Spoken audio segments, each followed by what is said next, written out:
And here it comes, down 0.8. It's amazing. Exactly as expected by most analysts, down 0.8. And the headline number, the lowest it's ever been since 1947 when it made its debut, was -0.6 in January of 2015. So this by far wins that award, of course. And if we no, I'm sorry.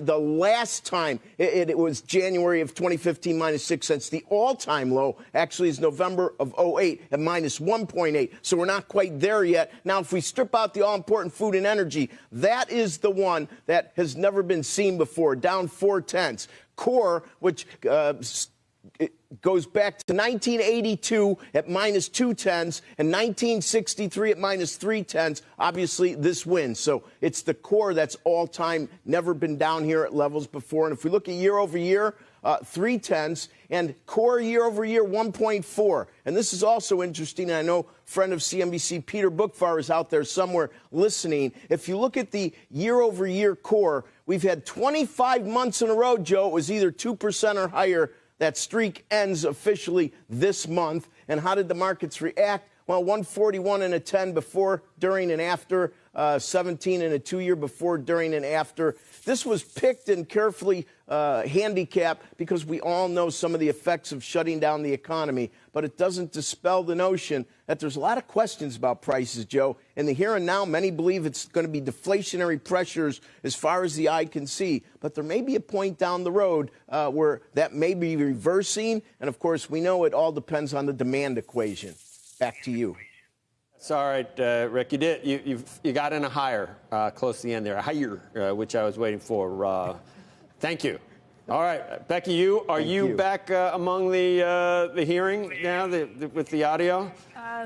Sort of. I mean, this is the risks working at home. I don't have a spare IFB, so I just took it off and I'm blaring it down the line. I'll do my best to stick around. Now but I can hear an echo, kind of, which sort is of. Interesting. Yeah, that's probably because it's blaring down the line and playing back into my. Yeah, all right, I'll try and stay out of this. Anyway, Steve Liesman joins us. He's got more on these numbers, too, and what he thinks about it. Steve, what do you think? Well, I think there's a great contest going on here between the forces of inflation and deflation. I think what Rick said was interesting there, just at the tag end of what he was talking about, that what may happen down the road. When I separate things out, I have historic decline in demand, historic rise in joblessness. At the same time, we have historic spending by the federal government, unprecedented supply shocks that's not really showing up very much, except for one category, the food at home category, up 2.6%. I haven't looked at the details of things like beef and pork. I know Joe would be interested in the bacon prices. But that's a place where you're going to have some price pressure on the way up. On the other side, you have the joblessness and the extreme decline in demand. So let's look at some of these prices here that are monthly changes, but they're like decade changes here. Energy commodities down 20% with a 20% decline in gasoline. Fuel oil down 15%. If I look at apparel prices, they're down 4.7%. Medical care also down. Transportation services, that's going to pick up the airline data.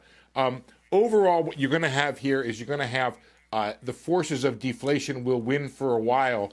And then we'll have to see if either Fed policy, government spending, and a rebound in demand together with the supply shock end up somewhere down the road in the next several months, creating some inflationary pressures the other way, Becky.